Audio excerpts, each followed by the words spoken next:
হরে কৃষ্ণ কৃষ্ণ কৃষ্ণ হরে হরে, হরে রাম রাম রাম হরে হরে।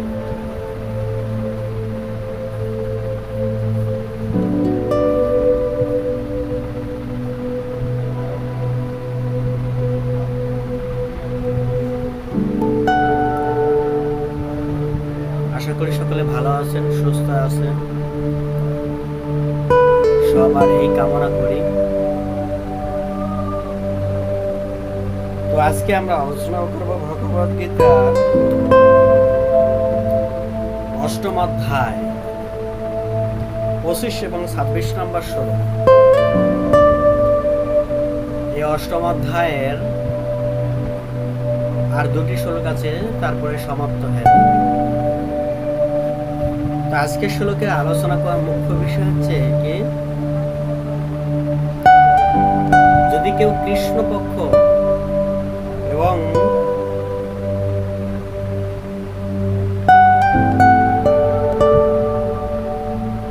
আর হচ্ছে শুক্ল পক্ষ, যদি কেউ কৃষ্ণ পক্ষ দেহত্যাগ করে তাহলে তাকে এই জগতে ফিরে আসতে হবে। আর যদি কেউ শুক্ল পক্ষে দেহত্যাগ করে নেয় তাহলে তাকে এই জগতে আর ফিরে আসতে হবে। এটা কার হিসাব? এটা হচ্ছে যোগীদের হিসাব, এটা ভক্তদের হিসাব না, এটা হচ্ছে যোগীদের হিসাব। কারণ যোগীরা যখন দেহত্যাগ করে তখন তারা দিনক্ষণ সবকিছু বিবেক বিবেচনা করে তারপরে তারা দেহ রাখে। কারণ যদি তারা এই কৃষ্ণ পক্ষ দেহ রাখে তাহলে তাকে এই জগতে আবার ফিরে আসতে হবে। কৃষ্ণ পক্ষ দেহ রাখার মাত্রই সে চন্দ্রলোকে যায়। চন্দ্রলোকে যে সে কি করেন, কিছুদিন সুখ ভোগ করার পরে পুনরায় সে এই জগতে প্রত্যাবর্তন করে। আর যদি কেউ শুক্ল পক্ষে দেহত্যাগ করে তাহলে যোগীরা ব্রহ্মতে লীন হয়ে যান। ব্রহ্ম কি? ব্রহ্ম হচ্ছে ভগবানের দেহ নির্গত অস্মি ছটা, যেটাকে বাংলায় বলা হয় জ্যোতি। সেখানে সে লীন হয়ে যায়। চলুন আমরা ২৫ নম্বর শ্লোক শ্রবণ করি।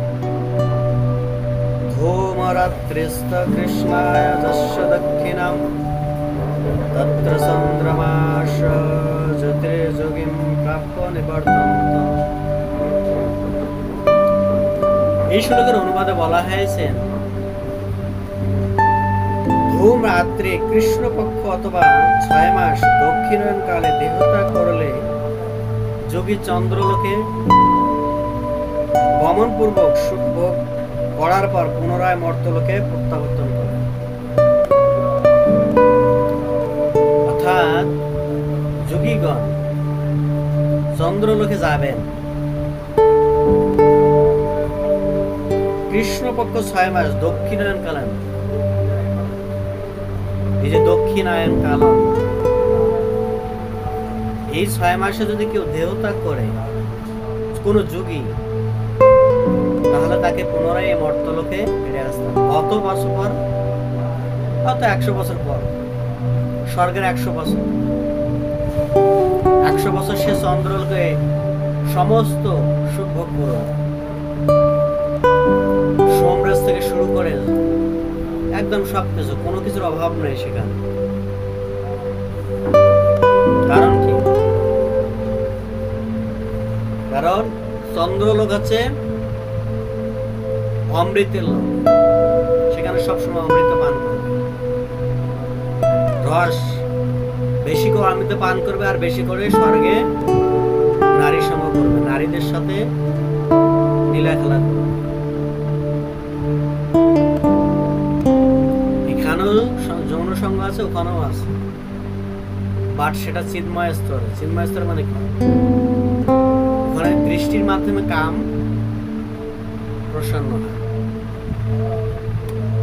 আর এই জগতে স্পর্শের মাধ্যমে কাম প্রসন্ন।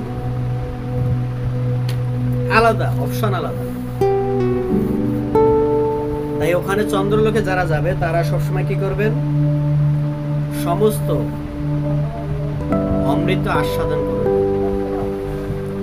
এবং সমস্ত অমৃত আস্বাদন করার পর চন্দ্রলোকে পুনরায় তাকে মর্তলোকে আবার ফিরে আসতে হবে 100 বছর পর। অর্থাৎ স্বর্গের 100 বছর মানে কি? অনেক।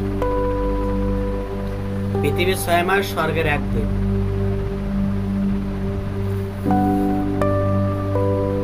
এক বছরে স্বর্গের 1 দিন হয়। এরকম 100 বছর বাঁচবে। 100 বছর বাঁচার পর পুনরায় তাকে এই মর্তলোকে প্রত্যাবর্তন করতে হবে। এখানে শিলা প্রভুপাদ শ্রীমদ্ ভাগবতমের 3য় স্কন্ধ থেকে কিছু উদাহরণ দিয়েছেন।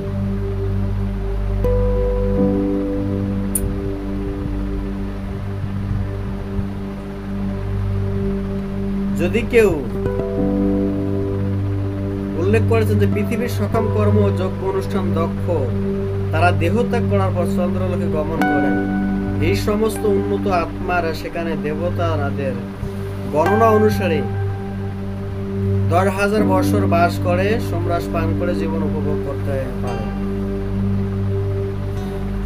কিন্তু এই পৃথিবীতে তাকে আবার পুনরায় ফিরে আসতে হবে 10,000 বছর পৃথিবীর গণনা অনুসারে। বোঝা গেল কত আয়ু।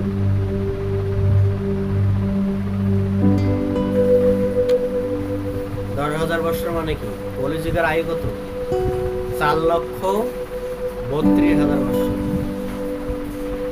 অর্থাৎ কলিযুগের 10,000 বছর সে স্বর্গে থাকতে পারে, আবার পুনরায় তাকে এই মর্তলোকে ফিরে আসতে হবে। 26 নম্বর শুনুন। শুক্ল কৃষ্ণ গতিহত্যম জগৎ শাশ্বতমতে একায় দত্তা বৃত্তে মন্না বর্তন্ত পুনঃ। এই শ্লোকের অনুবাদে বলা হয়েছে, বৈদিক মতে এই জগৎ থেকে দেহত্যাগের 2টি মার্গ রয়েছে। একটি হচ্ছে শুক্ল, আর অপরটি হচ্ছে কৃষ্ণ। শুক্ল মার্গে দেহত্যাগ করলে তাকে আর ফিরে আসতে হয় না, কিন্তু কৃষ্ণ মার্গে দেহত্যাগ করলে তাকে ফিরে আসতে হয়। বললাম না, আমাদের দেহত্যাগ করার 2টি মার্গ রয়েছে। এখন যেমন 6 মাস চলে কি কৃষ্ণ পক্ষ।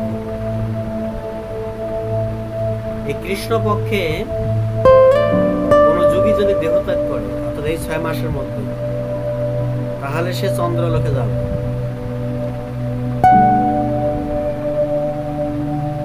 আর এই 6 মাসের পরে আসবে কি শুক্ল পক্ষ।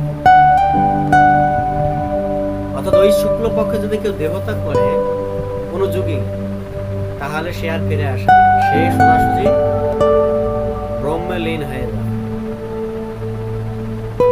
কিন্তু এখানে শিলা প্রভুপাদ বলছেন যে ভক্তরা কখনো এই 2টি মার্গের চিন্তা করে না, কারণ ভক্ত হচ্ছেন ভগবানের দিব্য সেবায় নির্ভরশীল। তারা কবে মরবে কবে মরবে না সেই বিষয়ে তারা চিন্তা করে। কারণ কি? কারণ হচ্ছে কৃষ্ণ এবং তার ভক্ত উভয় একে অপরের সেবা করে। সেবা করার মাধ্যমে তারা দিব্য আনন্দ অনুভব করে। আসলে তো তাই, এই জগতে যে যত আমরা সেবা করতে পারবো, সে তত বেশি সুখী ও সুখ অনুভব করবে। আপনি এই জগতে সেবা করে দেখেন, আপনি সুখ অনুভব করবেন।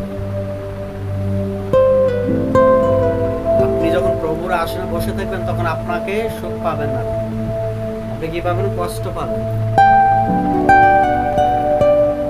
যদি সুখ অনুভব করতে হয়, তাহলে আমাদের সেবার মনোবৃত্তি থাকতে হবে। সেবার মনোবৃত্তি না থাকে, তাহলে সে যত বড়ই জ্ঞানী এবং পাণ্ডিত্য হোক না কেন, সে কখনো সুখ অনুভব করতে পারে না। কারণ আমাদের স্বভাবটাই হচ্ছে সেবাবৃত্তি। কারো না কারো সেবা করতে হবে, নয় ভগবানের সেবা, নয় কুকুরের সেবা, নয় বিড়ালের সেবা, আর নয় মানুষের সেবা। সেবা করতে হবে। সেবা না করলে আপনি কখনোই কি সুখ অনুভব করতে পারবেন। আর এই জগতের মূল সমস্যা হচ্ছে কি জানেন, একে অপরে কেউ সেবা করতে চায় না। স্বামী না স্ত্রী সেবা করতে চায়, না স্ত্রী না স্বামী সেবা করতে চায়। সংসারের দ্বন্দ্বটাই হচ্ছে এটা। যদি উভয় সেবা করার মনোবৃত্তি থাকে, তাহলে সেই সংসার কখনো দ্বন্দ্ব হয় না।